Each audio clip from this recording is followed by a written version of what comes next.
Donald Trump entered the studio radiating unbreakable confidence, expecting to dominate the room the way he always had. But in just 3 minutes, David Letterman ended the illusion. What started as a routine sit-down turned into an explosive confrontation. Clips exposing forbidden whispers, documents proving hidden, witnesses tearing open decades of silence. By the end, the president was left exposed, cornered, and unraveling live on national television. The studio lights were bright, the audience buzzing with that mix of excitement and nerves when the President of the United States is about to walk out on late-night TV. David Letterman leaned back in his chair, legs crossed, wearing that same easy half-smirk he'd had for decades. He looked relaxed, like this was just another Tuesday. Then Donald Trump strode out, shoulders squared, red tie perfect, flashing the crowd that big, familiar grin. The applause hit hard. Some cheers, some polite claps, a few awkward silences. Trump waved like he owned the place, which, in his mind, he probably did. Letterman stood up, shook his hand, and they both sat. "Mr. President?" "Welcome back to the show," Dave said, voice calm and friendly. "It's been a while," Trump nodded, still smiling. "Great to be here, David. Tremendous audience, by the way." "Tremendous." The crowd laughed a little. Letterman let the moment breathe, then leaned in just a touch. "So there's been a lot of talk lately about you and Ivanka." He said it casual, almost like he was asking about the weather. But the room felt it instantly. A ripple went through the seats. Trump's smile tightened at the corners. "What kind of talk?" he asked, voice already carrying an edge. "People say a lot of things, David. Fake news, mostly." Letterman didn't flinch. He kept the same relaxed tone. "Yeah, well, some of it's pretty specific. Rumors about your relationship with your daughter. Stuff that's been floating around for years." Trump's eyes narrowed. He leaned forward, elbows on his knees. "Listen, nobody loves their kids more than I do. Ivanka is incredible, beautiful, smart, successful. And you know what? You've been bitter ever since your ratings tanked. Nobody watches you anymore. You're irrelevant." The jab landed hard. A few gasps mixed with nervous laughter. Trump kept going, voice rising. "People don't care what you think. They care about winning, about America, not some washed-up talk show guy trying to get clicks." The audience went quiet. You could hear the shift. The air got thicker. Letterman just sat there, letting the silence hang for a beat longer than normal. Then he tilted his head slightly. "You want to talk about ratings? Okay, let's talk about the truth instead." Simple words, but they hit like a slap. Trump blinked, caught off guard for half a second. Letterman didn't raise his voice, didn't get mad. He just looked straight at Trump and said it again, softer. "The truth." The power in the room flipped in that moment. Trump had come in ready to steamroll. Now, he was the one reacting. Letterman reached over to the small table beside him and picked up his phone. "I've got something I want to show everybody," he said. He tapped the screen, and a big monitor behind them lit up. An old clip started playing. Trump on another show years back, microphone hot, cameras rolling. You could see younger Ivanka standing nearby, smiling. Trump was talking, gesturing big. Then he leaned in close to someone off camera and said it low, almost under his breath. "She's mine in every way." The words were quick, easy to miss back then. But now, slowed down and amplified. They hung in the studio like smoke. The clip ended. Dead silence. Letterman looked right into the camera, voice barely above a whisper. "What if it wasn't a joke?" The audience gasped, loud, sharp, real gasps. A couple people actually covered their mouths. Trump shifted in his seat, smile gone, jaw tight. He tried to laugh it off. "That's old stuff, David. People say dumb things. You're reaching." But his voice cracked just a little. His hands gripped the arms of the chair harder than before. Letterman didn't push right away. He let the moment sit, let the unease spread through every row. Trump's eyes darted to the audience, then back to Letterman. The tension was thick now. Nobody was laughing anymore. Letterman didn't rush. He let the silence after that first clip stretch just long enough for everyone to feel the weight of it. Then he sat up a little straighter, still calm, still in control. "Okay," he said, voice steady like he was explaining something simple. "Let's go back a few years. Ivanka takes off for Europe. Modeling gigs, right? 9 full months. She's barely in the States. No public appearances, no photos, nothing. People said she was just working hard, building her brand. Fair enough." He paused, looked around the studio. "But 9 months is a long time to disappear when you're that famous." Trump shifted again, crossing his arms. "She was modeling. Big deal. Successful people travel. You're making this into something it's not." Letterman nodded like he was agreeing, but his eyes said different. He reached for a folder on the table, plain manila, nothing flashy, and opened it. "These are hospital records," he said, holding up a couple of printed pages so the camera could catch them. "From a private clinic. They list Ivanka Trump as the mother and Donald J. Trump as the father. The child, Barron, born right around the time she got back from Europe. Dates line up almost exactly." A low murmur rolled through the audience. Not loud gasps this time, just stunned whispers, people turning to each other. Trump's face hardened. "That's nonsense. Fake documents. You can Photoshop anything these days." Letterman didn't argue. He just flipped to the next page. "These aren't screenshots from the internet. They're certified copies. Names, dates, blood types, the whole thing. And the birth certificate that followed? Public record says Melania's the mom, but these papers tell a different story." The room felt smaller now, tighter. Trump leaned forward, pointing a finger. "You're attacking my family, David. This is low, even for you." Letterman met his eyes. "I'm not attacking anybody. I'm showing what's on paper. You want to explain why these records exist? Or why the timeline matches her long trip so perfectly?" Trump opened his mouth, closed it, then forced a laugh that didn't sound real. "You've got nothing.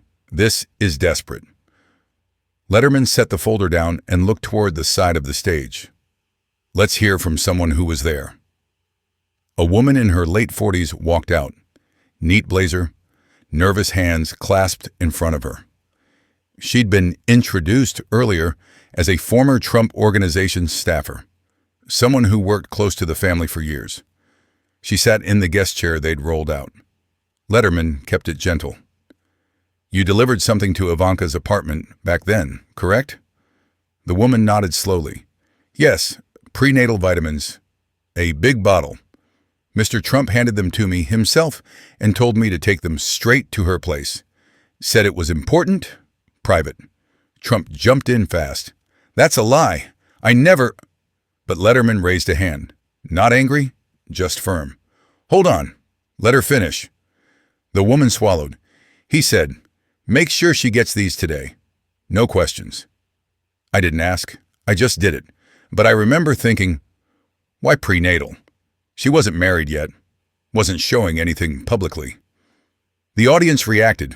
Sharp intakes of breath, a few people shifting uncomfortably. Trump's voice cut through. "This is ridiculous. She's making it up for attention. People will say anything for money." Letterman turned back to the woman. "You're under no obligation here. Why come forward now?" She looked straight at the camera. "Because it's been eating at me for years. I saw things.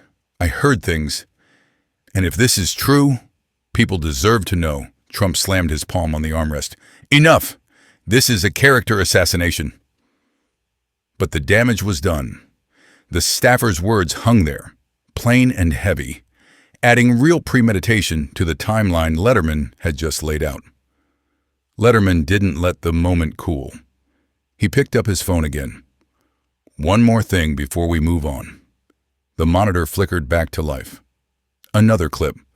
This one, grainy, from behind the scenes of one of Trump's old reality show tapings.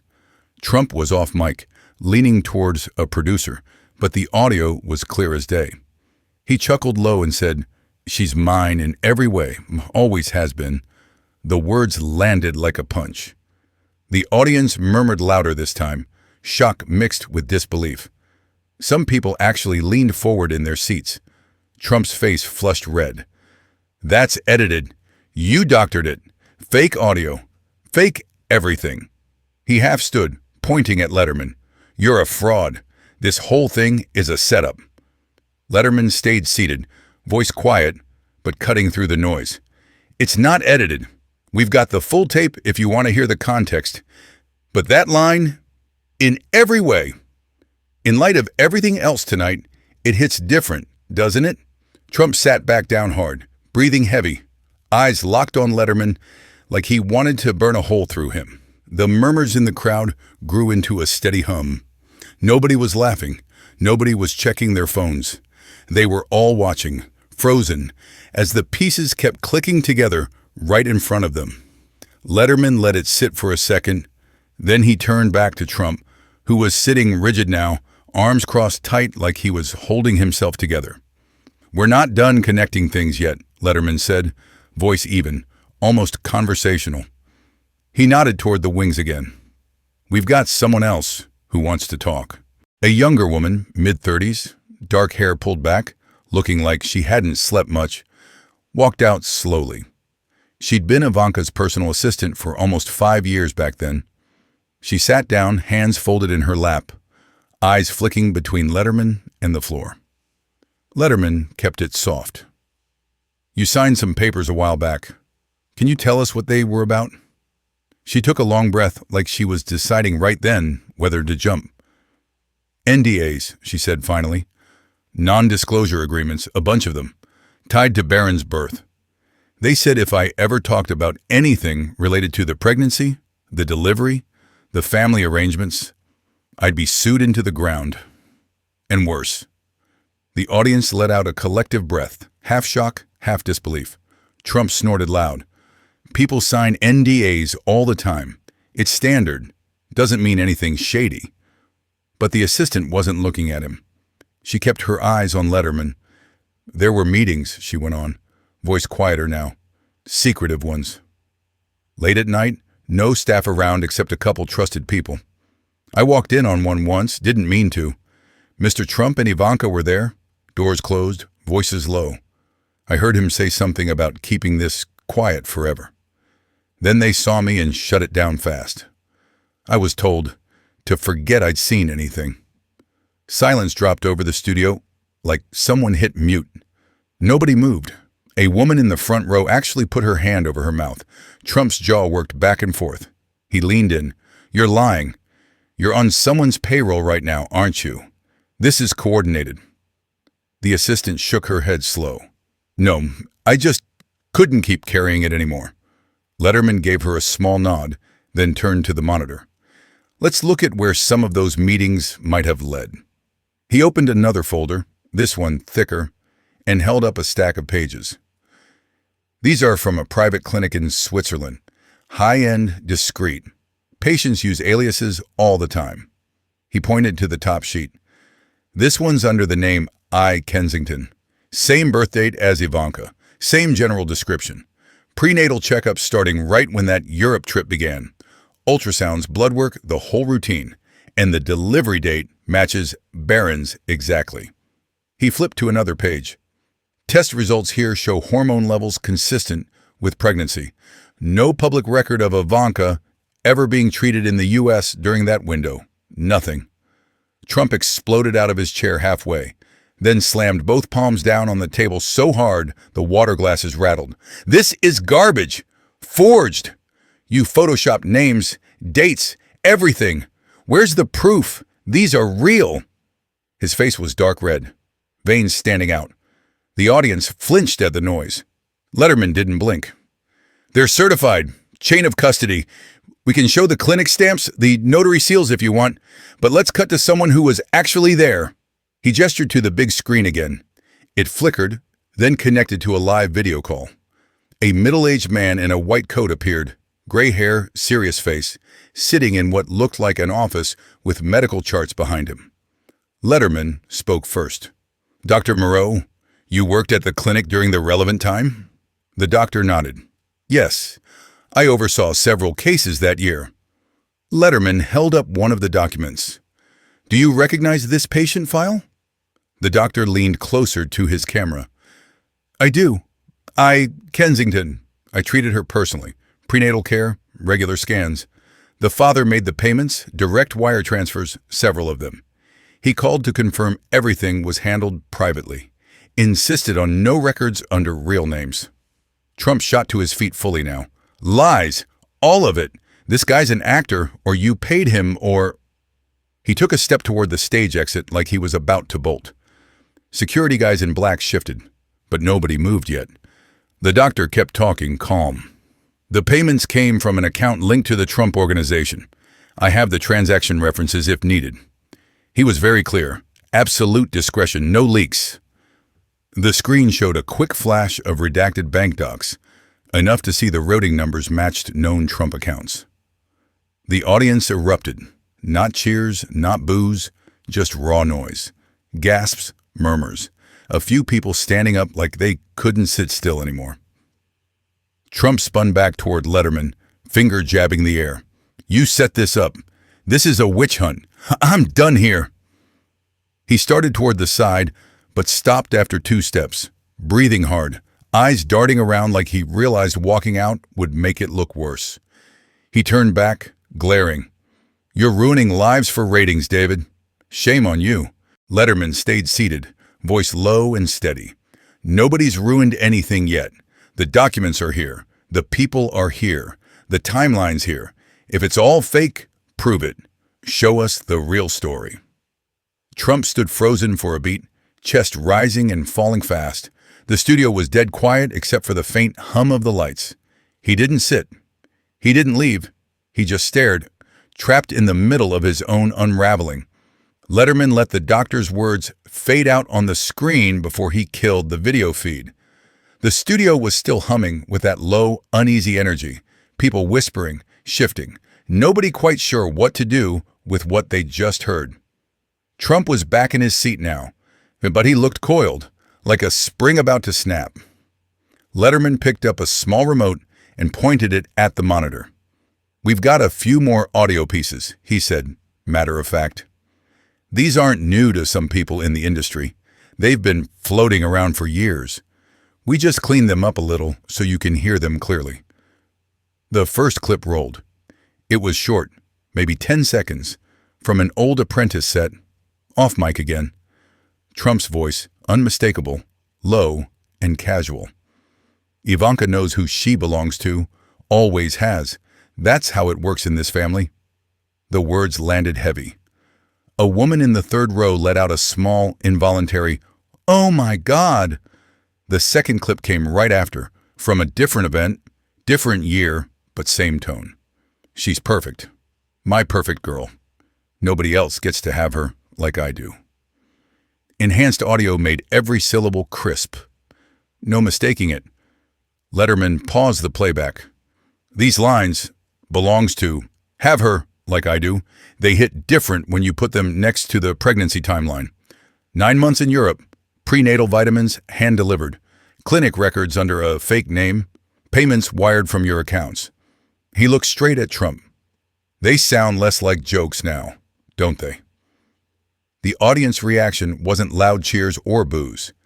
It was worse, audible horror, sharp gasps, people's covering their mouths, a few heads shaking slowly like they couldn't process it. One guy in the back actually stood up for a second, then sat right back down, stunned. Trump's hands were balled into fists on his knees. You're splicing tapes, taking things out of context. This is disgusting. He jabbed a finger toward the screen. Nobody talks like that in public. You're twisting private conversations to fit your sick story. Letterman didn't bite. He just nodded toward the side entrance again. We've got one more voice to add to this. The lights dimmed a touch.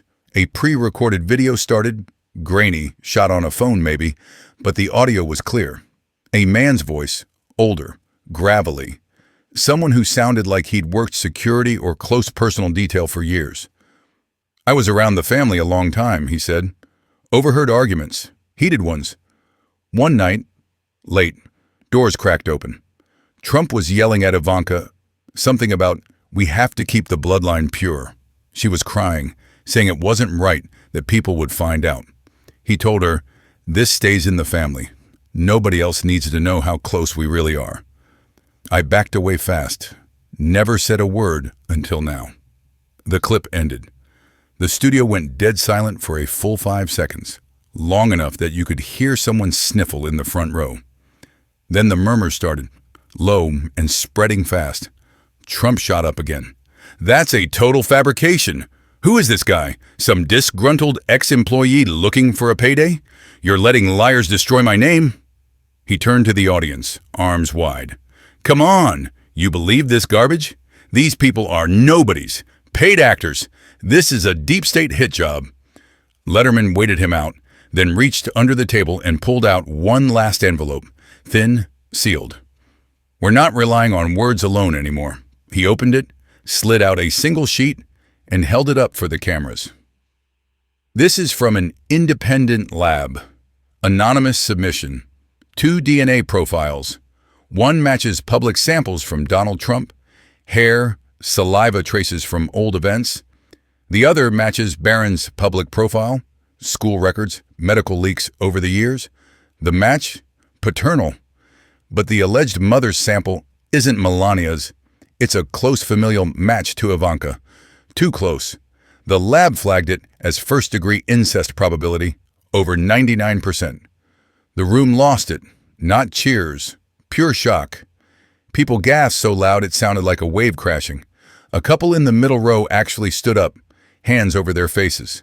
Trump's mouth opened, closed, opened again.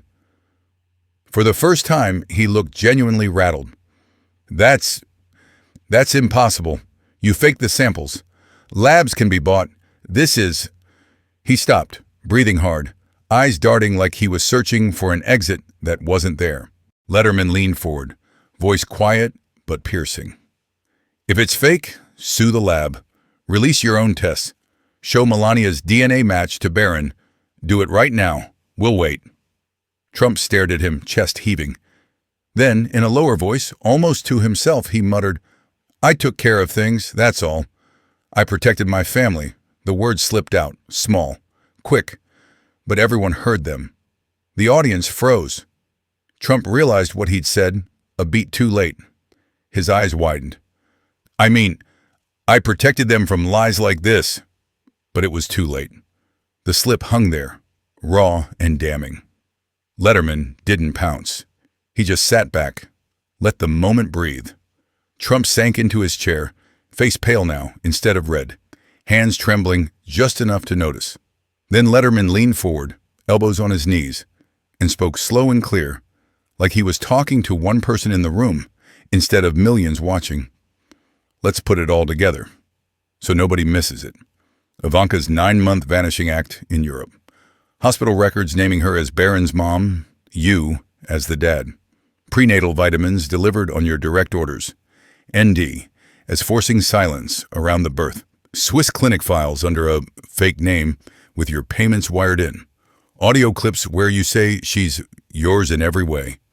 Belongs to you. DNA results showing a first-degree match that screams incest. And now, arguments overheard about keeping the bloodline pure." He paused, eyes locked on Trump. "Every piece fits. The timeline, the secrecy, the witnesses. If this is all a lie, if it's fake, fabricated, whatever you want to call it, then show us the truth. Right now. Prove it." Trump stared back, jaw clenched so tight the muscles bulged. No quick comeback, no laugh, just a long, heavy silence. The audience didn't breathe. Trump's eyes flicked to the exit, then back to Letterman. He didn't speak. He just sat there, locked in that stare down, the weight of everything crushing the air between them. Letterman broke it first. "We've got one more person who needs to be heard." The side curtain parted. A big guy in his 50s, ex-military vibe, short gray hair, walked out steady. Former security detail for the family. He carried a small envelope, sat down without a word. Letterman nodded. "You drove Ivanka places during that Europe trip window?" The guard nodded. "Multiple times. Private clinic visits, no press, No entourage. Just me and her. She was quiet the whole ride. Looked scared sometimes. He opened the envelope, pulled out printed photos. Grainy, but clear. Ivanka stepping out of a black SUV at a nondescript building. Time-stamped. Dates matched the Swiss records exactly. Another shot. Her hand on her stomach. Subtle, but there. I kept copies. Didn't know why back then. Now I do. Trump exploded. This is a conspiracy. You're all in on it. Paid off. Deep state. Crooked media. He stood up fast, chair scraping loud. I'm not sitting here for this garbage anymore. He started toward the side exit, face twisted in rage. But after 3 steps, he stopped dead, like the gravity of the moment yanked him back. The cameras were rolling. The audience was dead silent, every eye on him. He turned slowly, breathing hard, fists shaking.